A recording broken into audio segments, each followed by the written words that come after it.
The millionaire helped a poor boy kindly in a busy city. There lived a rich millionaire named Daniel Harper. He owned large companies, expensive cars, and a beautiful mansion. People respected him because of his wealth, but many thought he had no time for poor people. One cold evening, Daniel was returning home from work in his luxury car. As the car stopped at a traffic signal, he noticed a young boy standing near the road. The boy looked weak and tired. His clothes were old, and he was selling newspapers to passing drivers. The boy politely approached the car window and said, "Sir, would you like to buy a newspaper?" Daniel looked carefully at him and asked, "What is your name?" "My name is Ethan, sir," the boy replied. "How old are you?" 12 years old. Daniel noticed the boy was shivering in the cold weather. "Why are you working so late?" he asked.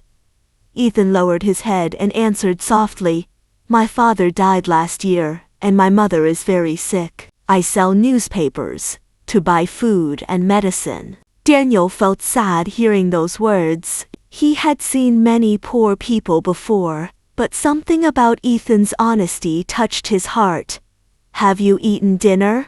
Daniel asked. Ethan shook his head. Immediately, Daniel stepped out of the car and took Ethan to a nearby restaurant. The restaurant workers were surprised to see the millionaire sitting beside a poor boy. Daniel ordered warm soup, bread, rice, and chicken for Ethan. At first, Ethan ate slowly, trying to be respectful, but soon his hunger showed, and he quickly finished the meal. Daniel quietly watched him and realized how difficult the boy's life truly was. After dinner, Daniel asked, "Do you go to school?" "Yes, sir," Ethan replied. "I study during the day and work in the evening."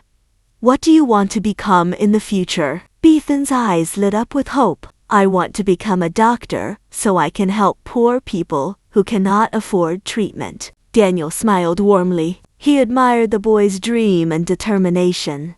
That same night, Daniel visited Ethan's small house. The home was tiny and damaged, with almost no furniture. Ethan's mother lay sick on an old bed. Daniel immediately arranged medical treatment for her and paid for all her medicines. A few days later, Daniel returned with good news. "Ethan," he said kindly, "from today onward, I will pay for your education. You will not need to work on the streets anymore." Ethan could hardly believe it. "Really, sir?" he asked with tears in his eyes. "Yes," Daniel replied, "but promise me one thing." "What is it?" "When you become successful, help others who are in need." Ethan smiled and said, "I promise." Years passed and Ethan studied very hard. He never forgot the kindness Daniel had shown him. Daniel also changed. Before meeting Ethan, he cared mostly about business and money. But now he started helping poor families, donating to schools, and supporting hospitals. People began to admire him, not only for his wealth, but also for his kindness. Finally, after many years, Ethan achieved his dream and became a doctor.